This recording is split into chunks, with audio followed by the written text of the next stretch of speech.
Forged on the gridiron in September. Perfected in the magic of March. For the fans who love the crunch of the pads. Prefer a dunk. And expect nothing but the best. This was the Big Ten. Now this is Bigger Ten. Here's Steve Deace. And welcome to this week's episode of Bigger Ten. I'm Steve Deace with my co-host, but never partner, the one and only Aaron McIntire. Good to see you, brother. How are you? Doing all right. This time next week, we're going to be doing confidence picks. Oh, that's right. Breaking down all the Big Ten matchups as they come.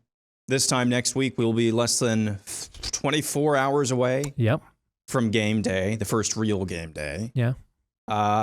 It's here. It's absolutely here. I mean, it's already week 0. Yeah, there are games this weekend. In fact, one pretty good one over in Ireland, actually. Yeah. It's pretty nuts. And, of course, I will be watching Stanford, Hawaii as well, and wondering why I'm doing that probably by the halftime. But it's college football. I'm looking forward to it. No doubt about that. No doubt about that. So one of the ways you know the season draws nigh is when you and I put on our decoder rings. Although I think over the years we have learned how to speak fluent BTN Camp Tour. Don't you agree? We've kind of learned to read between the lines. Yeah. And you know, there's a certain template. There's always a reason. Everything's optimistic. All right, everybody's going to be good. I mean, the Big Ten is Lake Wobegon. Everybody's just a little above average. Okay, you know, and so you have to learn what are some buzzwords and terms. And as the years have gone on, there are some times that Gerry DiNardo just flat out tells you, I don't think that's going to work. All right, so that's good.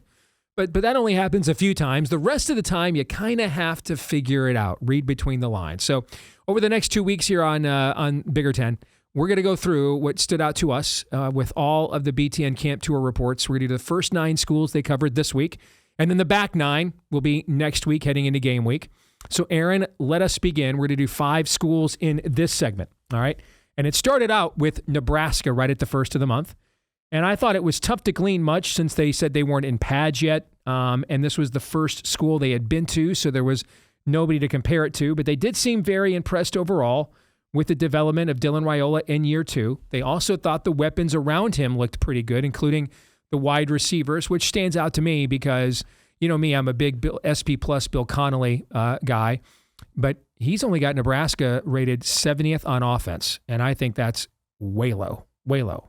Like 11th on defense and 70th on offense. I frankly might actually switch those, to be honest with you, what they lost on defense, including that coordinator. But what are your thoughts on that or anything else that stood out about the Nebraska Camp Tour report? I'll just be honest with you. The first couple of stops, because you just cannot glean very much when they're not hitting yet. So the first couple of stops I kind of flushed. I generally had the same takeaways as you. I do think that Matt Rule is feeling some of the Rule year 3 pressure. Mm-hmm. He noted to his team. For people that don't know, all his previous stops, his teams had monster seasons in year 3. Apparently, before the bowl game, he told his team something to the effect of, let's stop measuring potential and let's start producing. So I think he does start to feel some of that pressure, and that was kind of an overarching. I don't want to call it a theme, but that's just something I think that in the back of my mind I kept going to when I watched that camp. But in terms of actually how they look playing these first couple of stops, because they're not in pads yet, I just kind of flush. All right. So let's take it to the next stop that they made after Nebraska then. That was Minnesota. They raved about the safety and running back room. Seems like they rave about the Minnesota running back room every year under P.J. Fleck. They thought both of those rooms were top-notch. They had clear concerns about the offensive line, which was a problem for Minnesota last year as well. They did not have a vintage Minnesota offensive line going even back to the Glenn Mason days. So that sounded a little par for the course to me. I also think because they weren't in pads yet, really tough to evaluate the new quarterback, Drake Lindsey. Now, it's not a quarterback, dependent system. It's a running program. Again, going back to when Glenn Mason was there and now under P.J. Fleck. But you can't have a nothing burger there either. So it sounded to me like kind of like what they say about Minnesota virtually every single year. Minnesota's put a lot of safeties in the NFL. They always have good running backs. It just seemed like kind of an evergreen of what we hear about the Gophers every year in August. New defensive coordinator, right, too? They switch those a lot because you know why? Because P.J. Fleck's got a good knack for hiring those guys, and then other schools come and hire them away. So it does sound like this to me. I don't know if I think he might be getting kind of tired of that, which is a good compliment to him. But kind of so he hired a 33-year-old nobody that he thought would stick with him because he was loyal to him personally. Yes, yeah, that's kind of what I thought. I mean, they told the whole story about going to Western Michigan and like sleeping in a closet or something like that. I can't remember. So it was same old with Minnesota. Starting to get to know their quarterback a little bit. They seemed relatively impressed with him. They didn't have anything negative. They never have anything negative to say, but they didn't have anything that was passive-aggressively concerning, let's call that. That's a good description. Passive-aggressively concerning to them. So I think that's maybe a good sign for the Gophers. But again, first couple stops, like I said, just kind of toss it. All right, now let's get to the third stop, and that would be Maryland. And I thought it was a funny show because Dave Rebson and Jake Butt tried to keep it uber positive all throughout. And Gerry DiNardo just kept coming off the top rope, dropping truth bombs all throughout this episode. I mean, he did it several times, particularly on offense. He clearly was not impressed, save for, the Terps typically under Mike Loxley have always had a strong receiver room. They probably do again this year. But save for that, I mean, he just was not impressed with where they were. Now, to be fair, the prized freshman quarterback, Malik Washington, was held out of practice this day, had a boo-boo, and they said if it was a game, he would have played. But we are still talking, though, about a true freshman 3 practices into fall or whatever it was, or a week into fall practice. If he's making that much of a difference, and I don't want to be a snob, but he wasn't like a Bryce Underwood level recruit. If a freshman 1 week into fall camp is making that big of a difference into the overall outlook of your offense, that kind of a thing. And so I just found the episode humorous because DiNardo just decided to just go YOLO and went totally off script and basically said, I think this team's going to probably suck. I thought even beyond DiNardo, I thought it was fairly obvious that all of them, at least Butt as well, were pretty concerned about the quarterbacks that they saw that day. Again, it wasn't what they think will be the starter. So that was kind of something that stuck out to me, that they were not. Mm-hmm. They made a couple of comments that they were not. Things happen, as maybe just an off. Mistakes were made. We're not here every day, so we don't know. That's true. Revson drops that one like every year when some team's going to suck. Yeah, we're not here at every practice, just a day that we saw. Yeah. So that was kind of what stuck out to me, at least on offense, is that I thought across the board they were kind of concerned. Passive-aggressively, of course. My favorite always is when Howard Griffith, when the team is going to suck, and he talks about no one was falling down out there. That's if I was on this panel, I would always say, well, nobody's throwing up all over each other, out there. All right. School number 4, now things start getting serious. They went to Penn State. And again, we've just been talking about how Gerry DiNardo tends to be the most blunt of the entire crew. And he said, and I quote, "This is as good a team as we've seen in 19 years." Yep. This was not the typical Penn State stop. No, that's what he said last year, remember. He's like, I don't know about all this hype. It just looks like every other Penn State team we've seen for 18 years. Now he says this is the best team they've seen in the history of the network, including the last 2 years. Our league's had the national champion, Aaron. And he is saying this looks like the best team we've seen in 19 years. So that I gave that one the Spock 1 eyebrow. I took that one very seriously. Yep. They were, I think I alluded to this. I think they were all some combination of slack-jawed or picking their jaws up off the floor with what they saw with Penn State. It kind of reminds me, I think maybe even a little bit better last year with Oregon. They have all that B-roll of them working out, of them doing drills, sometimes scrimmaging. I can't remember if they did much with Penn State, but at least in the drills. I remember last year with Oregon, you could just see it. I mean, the eyeball test, it passed with flying colors. They were number 1 in the country 8 consecutive weeks last year. Yeah. And with Penn State, from what they saw, it's like, well, yeah, they look really good. And it's not just their frontline guys. They are exceedingly deep. So I'm not surprised that even Gerry DiNardo came away with the observation that you just heard there. And there's a reason why a lot of people, including myself, have them either in or winning the national championship. I think this is do or die this year for James Franklin. 1-11 all time against top 5 teams. So, the difference here is when it was kind of the make or break year for Jimmy at Michigan 2 years ago, they had kind of made that progression. They were the team that was known for choking in these spots, and they kind of broke the mold with that. So they didn't have that added extra pressure of trying to get past that narrative while also winning a championship. And of course, Ohio State has been one of the dominant 2 or 3 programs in our sport now. My entire lifetime, but at this level for, the last couple of decades. So it is a little different for Penn State. They're not just trying to do what Michigan and Ohio State did, bringing everybody back, adding a few strategic pieces to the roster, and going for broke, right? Natty or bust.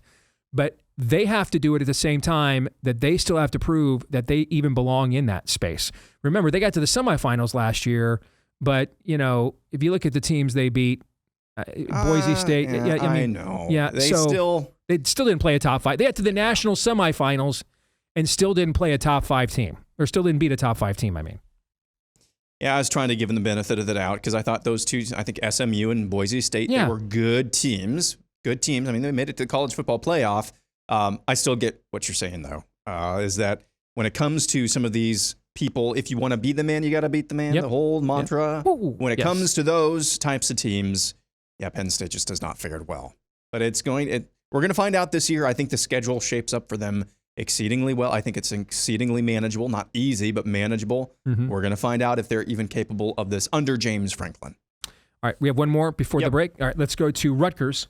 Dave Repson noted the tough schedule. He noted that quite a bit, by the way, and that the Scarlet Knights have lost 41 straight games to ranked opponents. Wow, 41 in a row.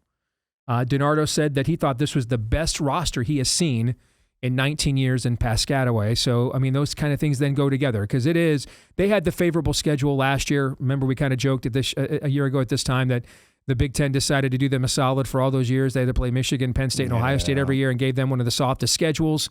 And this year, though, they have one of the, next to Wisconsin, I think they have the toughest schedule in our league. So they could be better. This might be maybe in terms of NFL draft talent, the best team that Schiano's had at Rutgers since, or Schiano 2.0 has had at Rutgers, and they might be 4-8, 5-7 against this schedule. So here's their first 3 games. You mentioned that schedule. Ohio, you have to think that's a win. Yep. Although Ohio is good, you know, they're a good MAC team, but you have to think that's a win. Miami of Ohio, that's a win. Norfolk State, that's maybe the best MAC team, though. And then you open up the Big Ten Conference at home on a Friday night against Iowa. You have to think that they have some sort of chance there against Iowa. I mean, Iowa's got a new, as you pointed out, a new FCS level quarterback. And then you go on the road at Minnesota, should be competitive. On the road at Washington, that one's a lot tougher. But then Oregon at home, I mean, they could be, 5-1? Easily 5-1 by the time Oregon comes in. I wouldn't be surprised if they were 5-1, 4-2, 5-1. I think that's definitely attainable. And then the rest of the schedule, as you said, very difficult. Yeah. So what you're saying is they're going to have to be a minimum 4-2. Yes. In order to get to bowl eligibility, is what you think. But again, not trying to be condescending, but based on the schedule and based on Rutgers' history, a bowl, getting bowl eligible, that's an accomplishment. Absolutely. As long as you can keep building the program. And it seems like they're being very patient, as they should be, with Greg Schiano. All right, we'll take a break, come back, and we've got 4 more teams here to look at in part 1, swing 1 of the BTN's annual camp tour through the Big Ten football programs here in a moment. All right, back here on Bigger 10, it is part 1. The first 9 schools that the BTN Camp Tour gave us a pretty in-depth preview of. There's still a lot to glean, even if the analysis tends to be looking for the positives, obviously. Let's go to school number 6 here, the Ohio State University, the defending national champions. And really, there's not much to say about them. They are always loaded.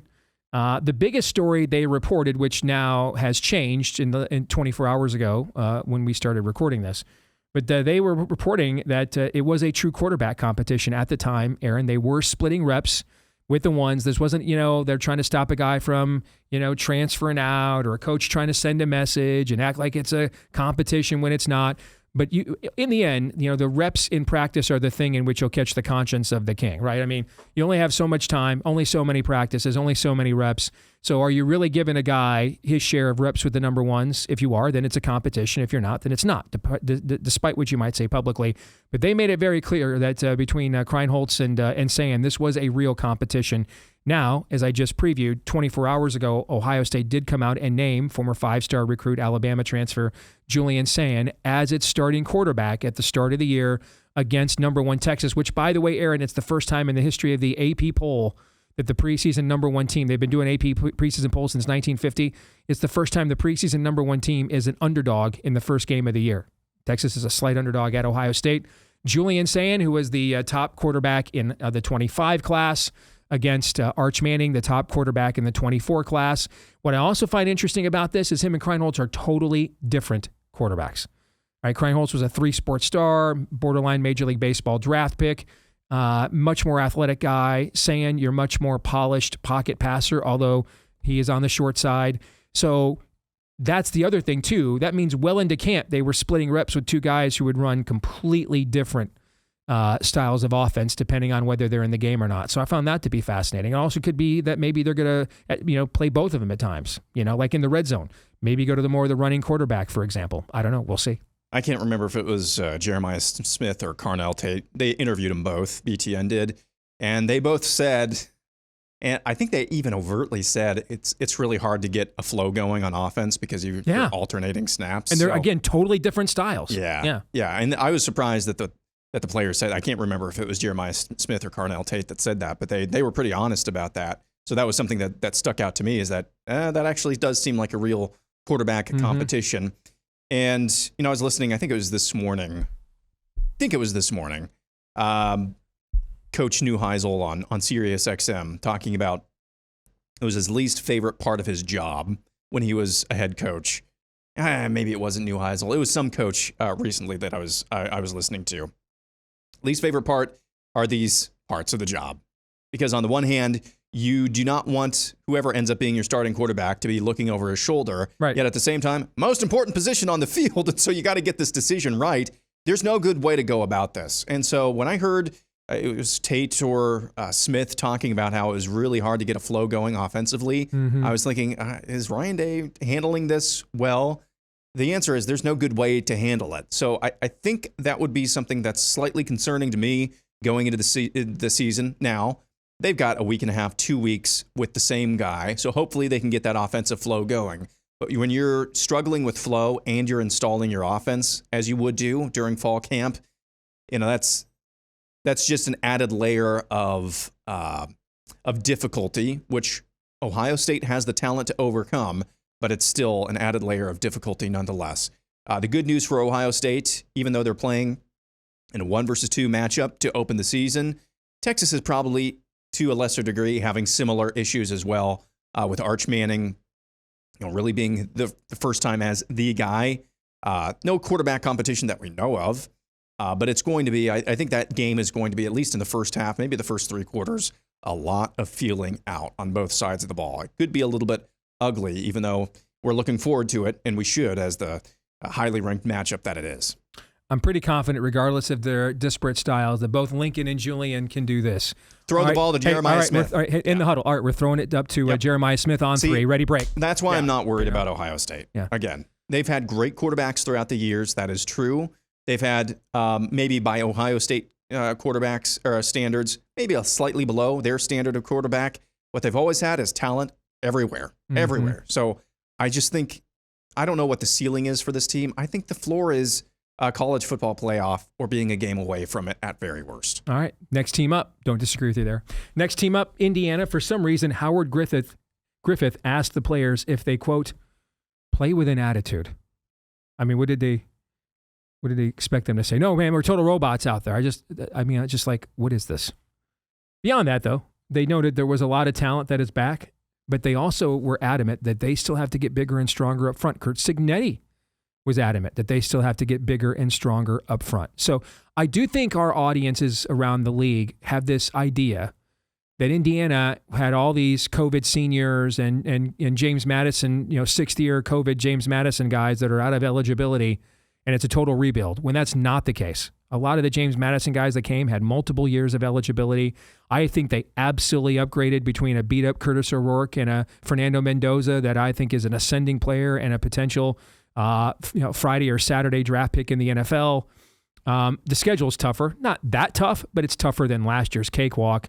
And it's hard when you're a school of Indiana's, stature to bear the burden of the kinds of expectations a season like last year created. So I still think they're going to be very good, but I do think they're several recruiting classes away from being where Ohio State, Penn State, Michigan, and Oregon are on the lines of scrimmage. So going to the Howard Griffith comment, is that, I was trying to figure out, maybe he saw something in practice that he either liked or was concerned about, and so he's either challenging or trying to kind of get inside the minds of those players. It was kind of a weird question to ask. And I think it's probably tied to the attitude of their head coach. Maybe he was trying to drill down into just how much like their head coach is this team actually starting to look like and play like. So that's kind of where I came down on it. There's also, maybe it's just me, it could just be me, a misperception about how Indiana is built as well. I think it was you a few episodes ago on Bigger 10, how defensively sound and prolific they were last year. Mm-hmm. They were very good on defense last year.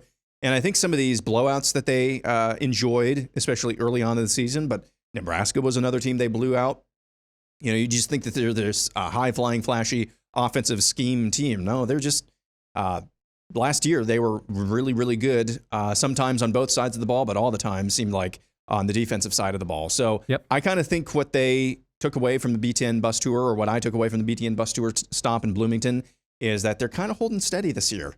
Okay, the schedule, which they can't control, except for the non-conference, which they do like to control, except for the schedule that they can't control, I think they're going to be fairly similar to last year.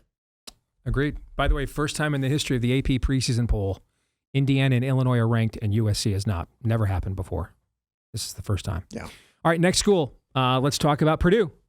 Boilermaker. Now remember, this was the team a year ago that Dave Revson was adamant, both on the show and on social media. There's no way they're the 18th best team in the league. I've seen them all. If that's the 18th best team in the league, then this league's going to be great. They were not only the 18th best team in the league, they were 18th with a friggin' bullet, man. Okay, they were 19th in an 18-team league last year. So on Purdue, Boilermakers bringing in 51 transfers that have over 100 combined starts, but at other schools and not with each other. That's the most transfers incoming of any team in college football. DiNardo went on to say, in light of this, that this is one of the biggest rebuilding jobs he has seen in his 19 years at the network. What do you think? So Barry Odom said that their first meeting when he got hired, they had 40 guys. Wow. 40 guys there. Now, that sounds like a lot, but for a Division I, and this was before, what was the House settlement where they had to cut down? Mm-hmm. That's bare bones. Just think about that facility. I mean, they're not too deep at every position, right? Because just think about that facility during that period of time. Lonely. So they did a great, I mean, in terms of volume, and it sounds like they did do a good job in terms of actual quality of player they got out of the portal, as well as you can do in the situation that they inherited. But just getting the volume of guys there, that's actually quite the accomplishment in my mind, because that's a lot of meetings, that's a lot of interviews, that's a lot of trying to rebuild and just kind of white knuckle your way through the offseason. That in and of itself, saying nothing about the quality of these players, and it sounds like some of these players are decent. That in and of itself, getting that many guys in through the transfer portal, that's a big accomplishment. But again, I think it's going to be a bloodbath this year again. All right, we've got one more, right? Yep. Final school we'll talk about this week, your beloved Hawkeyes. This streak of Phil Parker's is incredible. His defense has allowed less than 20 points per game, 9 straight seasons. It's the best in the country, and not only is it the best in the country, but Penn State and Michigan are next, and they're at 5. So I mean, he's lapped college football with this incredible streak. The BTN crew thought this was the best quarterback and offensive line that Kirk Ferentz has had in years, but also noted that the schedule for Iowa is tough. You know, they've had the schedule benefit the last couple of years. They noted it kind of reversed on them a little bit this year. They play at Iowa State, for example. The Cyclones coming off the first 10 and 11 win season in school history and returning their quarterback.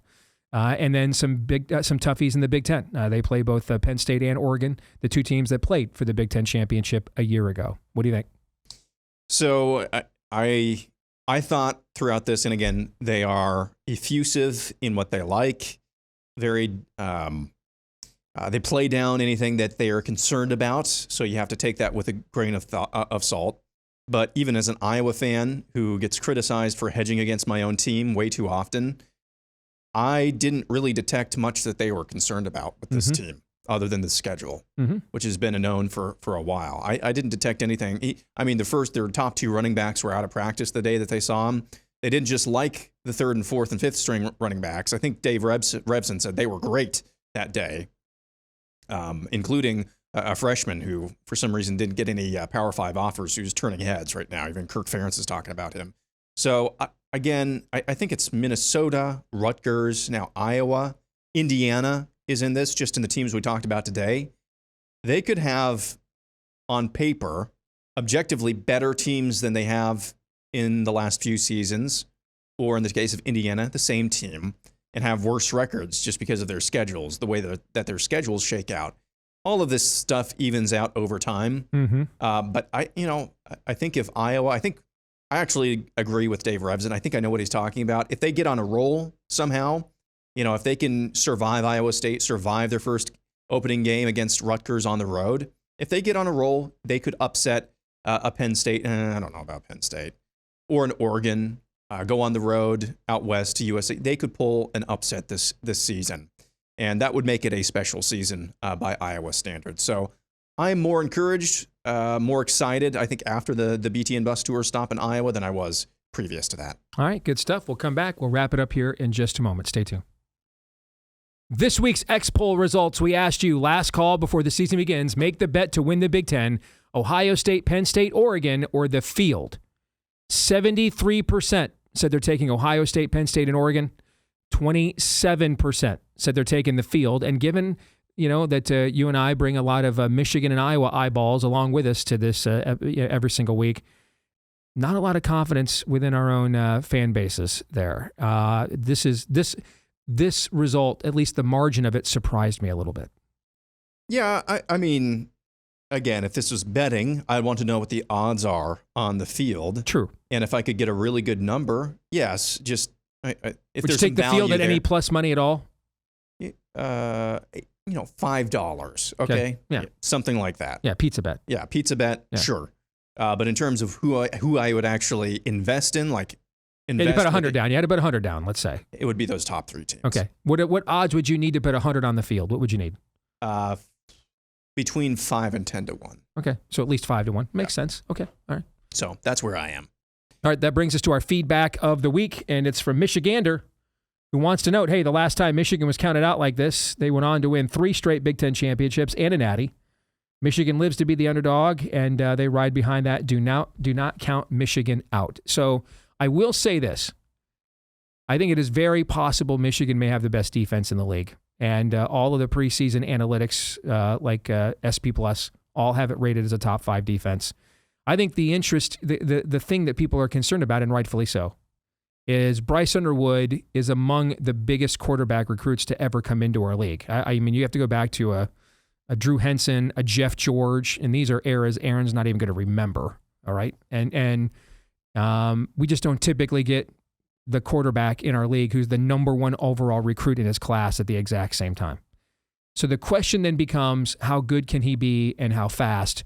Because, in the first half of the year, they're going to play in Norman, Oklahoma, Lincoln, Nebraska, and, at the Coliseum and against the Trojans. Those are some of the most hallowed halls in the history of college football. And a young man who turned 18 years old yesterday, okay, is going to be starting at quarterback from Belleville, Michigan, a suburb of Detroit. All right, he's going to be starting at quarterback in those 3 places. We've seen guys that are, been in programs for a couple years wet themselves before they can go in there and win in some of those spots. So I think it makes sense. I actually think Michigan's rated, if you're not going to project anything, I kind of actually think Michigan's rating somewhere between 14 and 20 is actually is not underrated or overrated. I think it's just kind of rated, actually. You have any thoughts on that really quick? I think Michigan was picked to finish 4th last season. Is that being counted out? I don't think so. I mean, I think that in an 18-team league, an 18-team lead, I don't think that's being counted out. So I think your proposition, Michigander, holds. I just think people are a little bit spooked from last year, equal parts spooked and equal parts bullish on what they saw and how the season concluded. So I just say you're in a good position if you're a Michigan fan. You have the sky's the limit, and also you don't really have a ton of pressure. I don't think anybody expects you to go out there and go undefeated and on your way to the national championship again.